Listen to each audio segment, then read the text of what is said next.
ప్రస్తుతం మనతో పాటు ప్రముఖ ఆధ్యాత్మికవేత్త వేదిక ఆస్ట్రాలజర్ గోనుగుంట్ల సురేష్ బాబు గారు ఉన్నారు. గురువుగారితో మాట్లాడేద్దాం.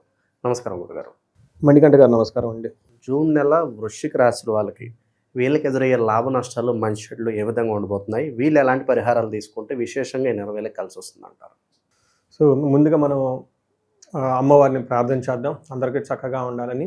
ఓం గం గణపతయే నమః. స్వర్ణలక్ష్మి నమస్తే అస్తు పరబ్రహ్మ స్వరూపిణి రాజ్యం దేహి ధనం దేహి సర్వ కామాంచ దేహి మే.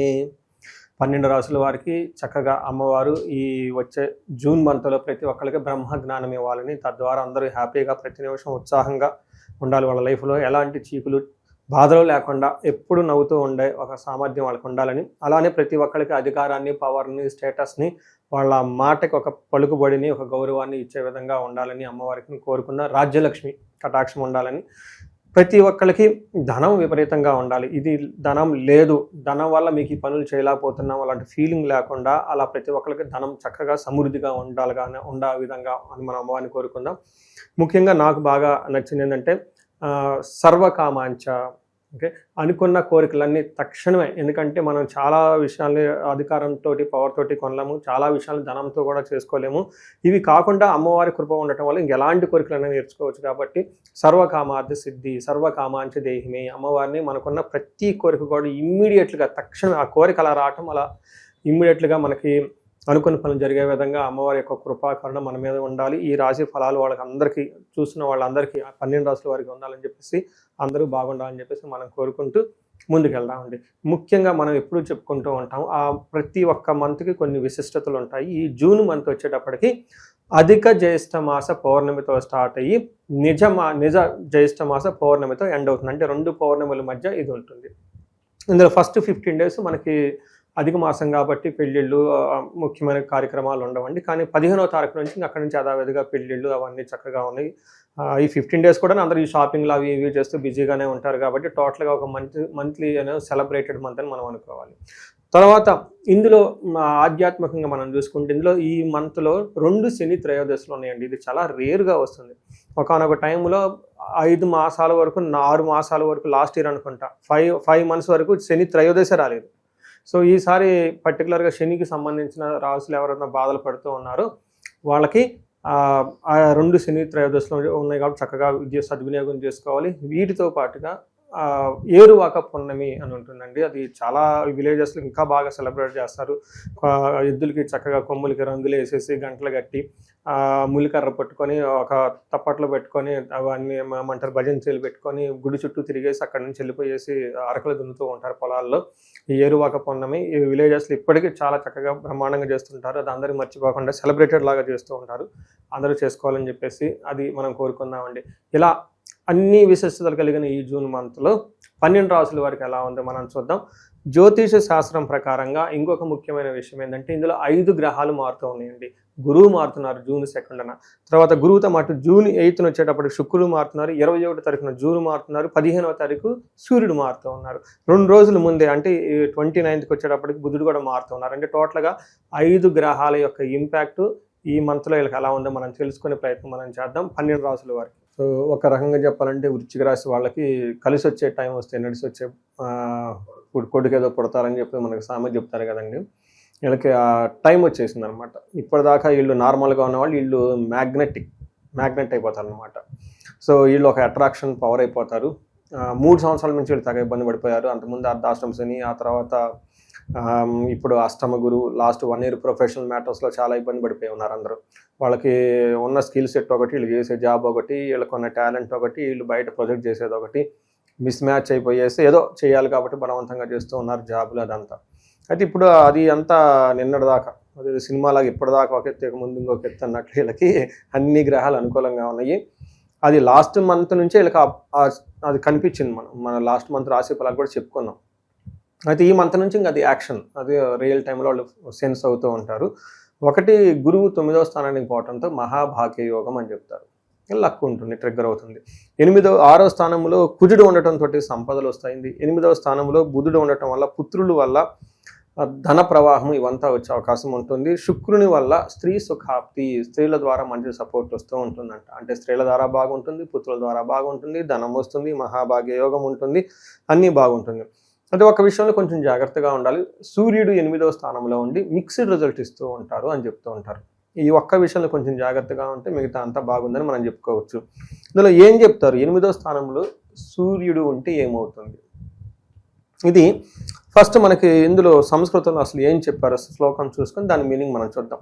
దుర్దోష శత్రు సంవాదో గమనాగమన వ్యధ దుఃఖ వార్తాశ్రుతం చైవ అష్టమస్తే యథా రవి అని చెప్తారు. అంటే 8వ స్థానంలో రవి ఉంటే ఏమవుతుంది? దుర్దోష అంటే చెడు ఉద్దేశం కలుగుతుంది అంటే వీళ్ళకి.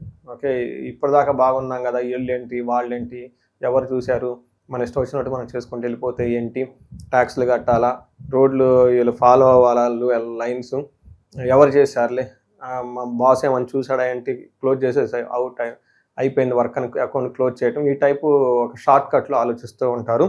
శత్రు సంవాదం, వీళ్ళు పోయి శత్రువులతో గొడవలు పెట్టుకుంటూ ఉంటారు. జనరల్గా మనం ఏంటంటే పలానా వ్యక్తి దుర్మార్గుడో దుష్టుడు అనుకుంటే దూరంగా ఉండాలని మనం ట్రై చేస్తాం. లేదంటే మన మీద ఎవరిని పగబట్టినోడే ఒక శత్రుత్వం అంటే మనం వాళ్ళకి దూరంగా ఉంటే బెటర్, ఎందుకంటే ఏదైనా చేయొచ్చు. కానీ ఈసారి ఏంటంటే వీళ్ళకి ఓవర్ కాన్ఫిడెన్స్ వెళ్ళిపోయేసి వీళ్ళే శత్రువులతో గొడవ పెట్టుకునే అవకాశం ఉంటుంది. గమన వ్యధ అంటే ప్రయాణాలు కనుక చేస్తూ ఉంటే అందులో బాధలు ఉంటాయి అని చెప్తారు. దుఃఖ వార్త శృతం చేయవ, ఏదైనా ఒక బ్యాడ్ న్యూస్ ఇనే అవకాశం ఉంటుంది. కొంచెం కేర్ఫుల్గా ఉండటం ఎంతైనా అవసరం. సో వీటితో పాటు మనకి కుజుడు 6వ స్థానంలో ఉండటం వల్ల చాలా బాగా కలిసి వస్తుంది. అంటే ఇక్కడ సూర్యుడు మిక్స్డ్ రిజల్ట్ ఇస్తూ ఉన్నారండి కొంచెం. అయితే మిగతా గ్రహాలు చాలా అనుకూలంగా ఉన్నాయి. అందులో ముఖ్యంగా కుజుడు 6వ స్థానంలో ఉండటం చాలా పవర్ఫుల్ పొజిషన్ కుజుడికి, మంగళుడికి. ఇందులో ఏముంటుంది? వస్త్రలాభో ధనలాభో ధాన్యలాభో యశో తదహ మనల్లాసో ధర్మసిద్ధి షష్టమస్తే భవేత్ కుజ అని చెప్తారు. అంటే 6వ స్థానంలో కుజుడు ఉంటే ఏమవుతుంది? వస్త్రలాభం, ధాన్యలాభం, ధనలాభం, యశ అంటే కీర్తి ప్రదర్శనలు బాగా ఉంటాయి అని చెప్పడంతో పాటు మనల్లాసు, మనసంతా ఉత్సాహంగా ఆనందంగా ఉండటంతో పాటు ధర్మసిద్ధి, ధర్మబద్ధంగా ఏదైనా పని చేస్తే అందులో సక్సెస్ వస్తుంది అని మనకి చెప్తూ ఉంటారు. ఇది కుజుడు ఉండటం వల్ల చాలా బాగా పాజిటివ్ పాయింట్. ఒక 45 days వీళ్ళు చాలా బాగా ఎంజాయ్ చేస్తారు కూడా చెప్పుకోవచ్చు. తర్వాత 9వ స్థానంలో అగైన్ శుక్రుడు ఉండటంతో ఇది చాలా మంచి పొజిషన్ అని చెప్పుకోవచ్చు. 9వ స్థానంలో వీళ్ళకి 2 శుభగ్రహాలు ఉంటాయి ఈ టైంలో. ఒకటి గురువు, రెండోది శుక్రుడు. 2 శుభగ్రహాలు 9వ స్థానంలో ఉంటే భాగ్యయోగం అని మనం చెప్పుకోవచ్చు. 2 గురువులు ఉన్నారు అక్కడ. ఇది ఏమవుతుంది? వస్త్రలాభం, మహా ఆరోగ్యం, గురు భక్తి స్వధర్మకృత్ భక్తి స్యాత్ స్వధర్మకృత్ చిత్తశుద్ధి అభిష్టార్థ నవమస్తే భవేత్ భృగు అంటారు. అంటే ఏం చెప్తారు? వస్త్రలాభం, చాలా షాపింగ్స్ అంతా చేసేస్తుంటారు. మహా ఆరోగ్యం, ఆరోగ్యం చాలా బాగుంటుంది. ఎవరైతే సఫర్ అవుతున్నారో ఇప్పటిదాకా క్రోనిక్ డిసీజెస్ అవి వీటి నుంచి బయటపడిపోతారు. తర్వాత గురు భక్తి స్యాత్ అంటే గురువులు యందు పెద్దవాళ్ళ యందు భక్తి కలిగి ఉండేసి ధర్మకృత్ మంచి మంచి పనులు చేస్తూ చిత్తశుద్ధి, ఇంట్యూషన్ చాలా స్ట్రాంగ్గా ఉంటుంది. అభిష్టార్థ సిద్ధి అనుకున్న పనులన్నీ నెరవేరుతూ ఉంటాయి. ఇందులో ఒకటి చాలా బాగుంటుందంటే చిత్తశుద్ధి అభిష్టార్థ సిద్ధి అంటారు. అంటే మన ఇంట్యూషన్ స్ట్రాంగ్గా ఉండి మన డిజైర్స్, మన ఇంటెన్షన్స్ స్ట్రాంగ్గా ఉంటే ప్రతి పని కలిసి వస్తుంది. అయితే మన ఇంటెన్షన్ కరెక్ట్గా ఉందనుకోండి మిగతాది కలిసి రాదు. మరి ఇంట్యూషన్ కరెక్ట్గా ఎలా తెలుస్తుంది? గ్రహాల యొక్క అనుభవాన్ని బట్టి మనకు తెలుస్తూ ఉంటుంది. అందుకనే మనకి గ్రహాలు అనుకూలంగా లేరనుకోండి, చాలామందిని చూస్తుంటాం మ్యాచెస్ చేసుకుంటారు. పెళ్ళి అమ్మాయి దాంట్లో మోసం చేసే యోగత ఏదో ఉంటుంది. కరెక్ట్గా ఈ అమ్మాయి అబ్బాయి పోయి అలాంటి అమ్మాయినే పట్టుకుంటాడు. ఎవరు నచ్చరు వాళ్ళకి. వాళ్ళని జాతకంలో కొంతమంది డైవర్స్ అవుతూ ఉంటుంది. వీళ్ళ జాతకంలో ఏ లోపం ఉందో కరెక్ట్గా పోయి వాళ్ళని కొట్టుకుంటూ ఉంటారు. చూడండి, అది కూడా మళ్ళీ ప్రేమ వివాహం అందరిని ఎదిరించి వాళ్ళ యోగంలో రాసి ఉండి జరుగుతూ ఉంటుంది అనమాట. అందుకని ఇది ఎట్లా ఉంటుందంటే మనకి ప్లానెట్స్ అనేది చాలా ఇన్ఫ్లుయెన్స్ చేస్తుంటాయి. అందుకని జాతకం ఒకసారి చూపించుకొని ఏ గ్రహం ఆ యొక్క దానికి కారణమో తెలుసుకొని మన పూజలు చేయించుకుంటే ఎలాంటి బారిన పడకుండా ఉంటారని చెప్పేసి మనకు మహర్షులు పుట్టిన వెంటనే జన్మ జాతకం ఇస్తారు వీళ్ళకి. అయితే వీళ్ళకి అంతా బాగుంది కాబట్టి love, romance, pleasures everything is good for them. So ఇలాంటి సందర్భంలో అంతా బాగుంది కాబట్టి it's very good. In case ఎవరికన్నా ఇంకా ఇండివిజువల్గా బాగలేకపోతే ఒకసారి జాతక చక్రం చూపించుకుంటే అందులో ఎందుకు బాగలేదో చూసి మనకి శాపాలు కానీ అవన్నీ గ్రహ దోషాలు చూసుకొని స్క్రూటినైజ్ చేసి చక్కగా వాళ్ళకి రిపోర్ట్ ఇచ్చేసుకొని పరిహారాలు చేసుకుంటే చక్కగా ఉంటుంది లైఫ్ అండి. ఓకే, విశేషంగా వీళ్ళు చేసుకోవాల్సిన పరిహారాలు ఏంటి గురువు? వీళ్ళకి అందరికీ బాగుందండి. ఒక్క సూర్యుడికి మాత్రం చక్కగా పరిహారాలు చేసుకోవాలి. గోధుమలు దానం చేయటం, ఆదిత్య హృదయ స్తోత్రం విత్ హనుమాన్ కార్యసిద్ధి మాత్రం చదువుతుంటే చక్కగా ఉంటుంది. ఇంతటితో పాటు వీళ్ళకి ఎవరన్నా అగ్నిహోత్రం చేసే అలవాటు ఉంటే అగ్నిహోత్రం చేసుకోవటం, విష్ణుమూర్తిని ఆలయాలు దర్శించుకుంటూ ఉంటే చాలా బాగుంటుంది. ఇంకా ఏదైనా బాగా టఫ్గా పరిస్థితి ఉంది అని వాళ్ళు అనుకుంటే సూర్యుడికి సంపూర్ణ శాంతి పూజలు అని ఉంటాయి. అంటే సూర్యుడికి జపాలు, హోమాలు, తర్పణాలు, ఒక చిన్న పూజ ఉంటుంది సూర్యుడికి, ఒక ఇద్దరు బ్రాహ్మణోత్తములు పిలిపించుకొని ఆ జపాలు చేపించేసుకుంటే సంపూర్ణ శాంతి సూర్యుడికి చేయమంటే వాళ్ళకి అర్థమవుతుంది. ఆ బ్రాహ్మణ పండితులు వాళ్ళు చక్కగా చేసిస్తారు. దీంతోపాటు ఒకసారి రుద్రాభిషేకం లేదంటే ఏదైనా పాశుపతాభిషేకం చేయించుకుంటే చక్కగా ఈ యొక్క సూర్యుడి యొక్క పెట్టే ప్రాబ్లమ్స్ నుండి అధిగమించి ముందుకెళ్ళచ్చు. సో ఇందులో పరిహారాలు మనం చెప్పుకుంటే ఒక రీసెర్చ్ లాగా చేస్తున్నానండి. ఎవరికైతే 35 సంవత్సరాల నుంచి 45 సంవత్సరాల మధ్యలో ఉంటారో, కెరియర్లో మంచి ఎడ్యుకేషన్ ఉండి, సక్సెస్ఫుల్ ట్రాక్ రికార్డు ఉండి, చక్కగా ఉండేసి సడన్గా వాళ్ళ లైఫ్లో ఒక క్రైసిస్ లాగా ఉండి, కన్ఫ్యూజన్ ఉండి, ఎటెలాలో అర్థం కాకుండా ఒక స్టాగ్నేటెడ్ పీరియడ్గా ఎందుకు ఉంటుంది, అసలు ఎలా ఎందుకు జరుగుతుంది అనే దాని గురించి నేను రీసెర్చ్ చేస్తున్నాను. చాలామందికి మిడ్ లైఫ్ క్రైసిస్ అంటారు. 40 నుంచి 45 ఈ మధ్యలో చాలామందికి జెంట్స్కి, ఈవెన్ లేడీస్ కూడాను మెనోపాజ్ని, హార్మోనల్ చేంజెస్ అని చెప్తూ ఉంటారు. బట్ మోడర్న్ సైన్స్ అందరితో ఆగిపోతుంది. మిడ్ లైఫ్ క్రైసిస్ అంటారు. బట్ రియల్ లైఫ్లో చూసుకుంటే ఆస్ట్రాలజీలో ఇది డిఫరెంట్గా చెప్తూ ఉంటారు. వాళ్ళకి లైఫ్లో ఏమైనా శాపాలు ఉన్నా, యోగాలు ఉన్నా, గ్రహ దోషాలు ఉన్నా ఆ టైంలో కరెక్ట్గా వాళ్ళకి యాక్టివేట్ అవుతూ ఉంటాయి అన్నమాట. ఈ టైంలో ఎవరైనా కనుక ఆగిపోయి ఉంటే ఒక్కసారి ఇండివిజువల్గా జాతకం చూపించుకొని ఒక్కసారి టోటల్ థరో స్కాన్, వాళ్ళ అసలు హారోస్కోప్లో ఎన్ని 11 నుంచి 13 రకాల శాపాలు ఈజీగా ఉంటాయి, అవన్నీ ఈ టైంలో యాక్టివేట్ ఉన్నాయా, ఏ దశలో, ఈ దశలో ఏమైనా వాళ్ళ జన్మ జాతకంలో దశాభుక్తికి సంబంధించిన గ్రహాలు ఏమైనా దోషాలు ఉన్నాయా, అవన్నీ చెక్ చేసేసుకొని వాటికి సంబంధించిన పరిహారాలు చేసుకుంటే లైఫ్ 10 గంటల ముందెళ్ళే అవకాశం చాలామందికి ఎక్కువ ఉంటుందండి. చాలామందికి ఎక్కువగా భార్యాభర్తల మధ్య అన్యోన్యత లేదని ఇబ్బంది పడుతూ ఉంటారు. అన్యోన్య దాంపత్య పాశుపతాభిషేకము, కొంతమందికి పెళ్ళిళ్ళు కావట్లేదని ఇబ్బంది పడిపోతూ ఉంటారు. విశ్వావసు గంధర్వరాజ హోమము, జపము, తర్వాత దాన తర్పణాలు చేస్తే ఖచ్చితంగా పెళ్ళి అవుతుంది.